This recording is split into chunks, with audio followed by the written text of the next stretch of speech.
why mini bots loom big for investors in Italy assets. This article is out of Bloomberg, and they brought up a couple important points, and I wanted to touch on them today.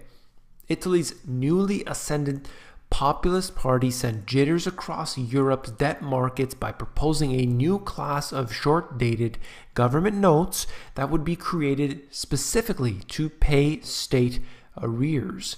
The idea spooked investors who see it akin to issuing a parallel currency that would further dent the country's fiscal sustainability. Bond yields have climbed to the highest levels in almost 3 years, while the premium to cover a default in the nation's debt is the stiffest since October. They're talking about the credit default swaps. That is, in fact, what the Pope had said was very bad news. Now, what we're looking at here in Italy is a situation that has been going on for years, but it has really escalated ever since that range of 2011, 2012. Things started heating up in Europe with Greece.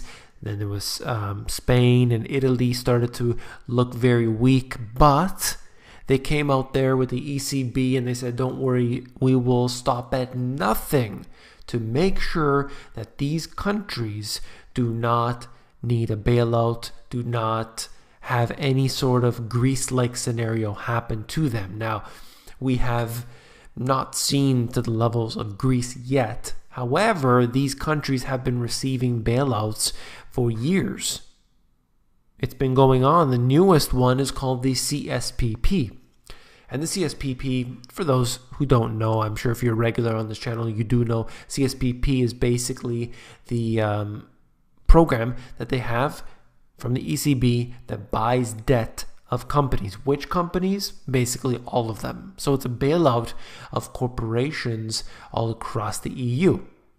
This is very important when you look at what's happening here, because you're undermining the system. If you can issue what is essentially a parallel currency, you're going to undermine the current system that is in place. I think that is truly worrisome for those in control. I don't think they'll ever go in this route. But look at with all the turmoil you are seeing today in the markets right now as of Monday's trading session. The market should be scared. The market should be fearful. Volatility should be spiking. But what? It is surging. You're seeing the stock market surging instead. I mean, it's ridiculous. Nothing makes sense. In Europe, at least it makes a little bit more sense. Like when you have this CDS is going up, at least one thing makes a little bit of sense. Now you have the Italian banks that are just taking a nosedive right here. And this is an ongoing issue in Italy with their financial sector. If you want to short something, I'm not telling you to do this. I'm not giving you advice. If you want to short something, it looks like Italy's banks are still a good buy, because this seems to me like it can only go downhill from here. Same issue in Spain, Greece. The whole thing is a short as far as I'm concerned. I don't care if the ECB is going to come in and print it up and buy up the debt of these corporations, or directly go in and intervene in the markets, which they say they can't do, but of course they do. This here, we look at it, as far as I'm concerned, there's nothing good going to happen in the near future unless they get a new government, unless that government comes in, cleans up the entire system within a few years and restores the economy. It's not likely. It's not likely, because you could see the other areas in Europe. You can see what's happening right now with the burdened taxpayer, with the economy is just struggling because of everything that's been happening with, let's just say things coming in from overseas, and that's causing a big problem. There's too much strain on the average individual. The government simply can't keep up. There's no way. And as a result, we have these fiscal difficulties. Now, this bothered me on many levels. It doesn't seem to bother many people here in Canada, but I'll tell you right now, it is, for me, truly bothersome. British taxpayers footing half of the bill for the $83 million royal wedding. I don't know where this estimate of $83 million came from. I had heard different numbers. But if you are a British taxpayer, you had to pay some of this bill. But why? We have so many problems today, and yet we gotta pay up for somebody else to get married. Would you pay for some random guy down the street's wedding? Of course not. But you are paying for these individuals. Now, I know a lot of people have such, they love this whole monarchy business. And I think that it is a joke. It's truly a joke. It is obsolete. And it should be repealed. Anyway, it cost Canada $43 million to support the royal family in 2015. So if you're Canadian, you don't realize half the time that you're paying a lot of money every single year to support the royal family, so-called royal family. And now a lot of the information is starting to come up, and I'm really happy about that, who these people really are, going back many, many years. But anyway, the point I'm trying to make here is that we have so many things going on in our countries, but we have to pay millions of dollars for silly things like this. All right. Food poverty. 5 million Brits go without eating for a day because they can't afford food. Research reveals the lowest income households in the country have an average of just £3 per day to spend on food for the family. How in the world are the average people going to make ends meet? I mean, that's truly troublesome, but don't worry about it because you just paid tens of millions of dollars to a family so that they can get married. Something doesn't seem right here, and this is what I'm trying to get at. The money that we are forking out for our taxes is squandered. This is just one recent example, so I wanted to show it to you. But we pay so much in taxes. Where does it go? Why isn't it being spent appropriately? Of course, it never will. That brings me to my next point.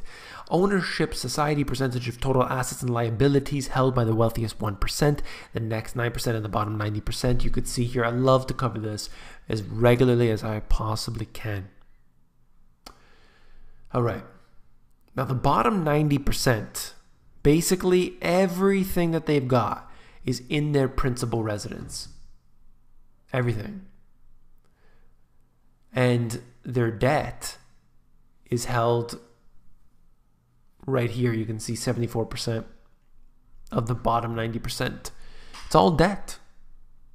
But if you are in that top 1%, you're doing good. The next 9%, still doing good. It's just that bottom 90%. So basically everybody. Everybody. You'll look here, in this case, business equity is something I wanted to mention right now very quickly, and this is going to relate to the issue I talked about yesterday. Okay. Business equity. People with wealth, particularly in the top 1% of people, but even in the next 9%, it depends on their profession.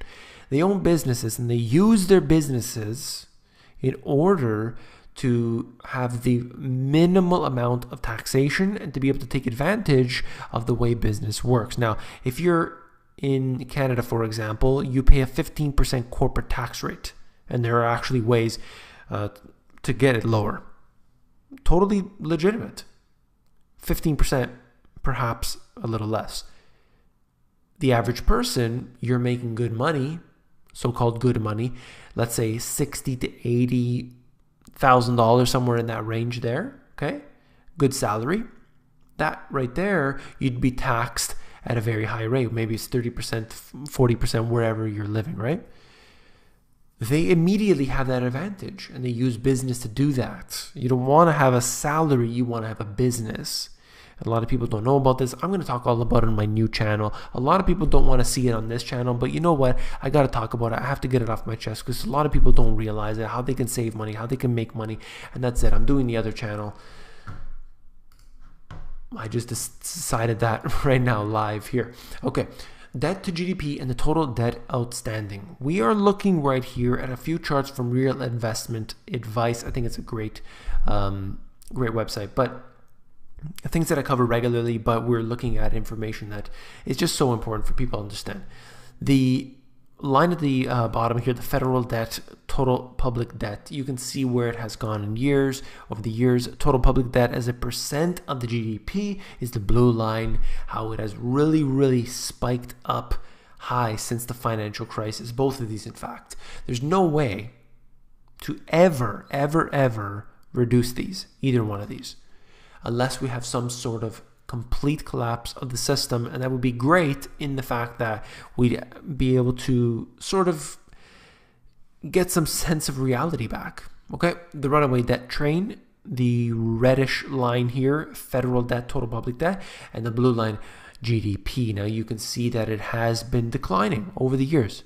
There's less and less of real GDP increases that have been happening. I mean, after this financial crisis, yes, it came back upwards fictionally, and you will see that over the years we get less growth, more money is being printed, more manipulation, more intervening in the markets. We can see that they're throwing everything at it, yet less growth. So it is true that the more dollars they print into the system, the more they then have to put into the system to get the same effect. I hope you understand what I'm saying there. Okay, then we have this. This brings me back to my point. Most of the budget goes towards the defense, social security, and major health programs. Can you believe that? I mean, where is all this money really going? Because we complain about all of these things. We really do. Take a look at the pie chart here. I mean, 6% is going just to the interest on the debt. Who are we paying this interest to? Who do we pay that interest to? Think about that for a second. Oh, we owe it to ourselves. We owe it to ourselves. That right there, when I hear that, I know that person hasn't looked into how money is created. I know that. All right, let me move on here. It's an interesting chart. You can pause the video and look at it for yourself. Old versus young population demographics are a huge problem right here because you can see that there is an increasing number of elderly and there's a decreasing number of young population. That's not good. That is not good. The situation that we are presented with here is, let me just get this out here, and you could see that if I exaggerate this, over time, we have a very big problem. This is not good. This is not the only country. It's not the US only. You're seeing that even more so in Europe. You're seeing it more so in Japan. And guess what? All those taxes, all that money that you need to flow into your system so that it could be squandered isn't going to be able to come in anymore. And there's going to be a heavier burden upon the people in the workforce today. That means what? Cutbacks. Get ready for the austerity. If you found this video informative, please give me a thumbs up.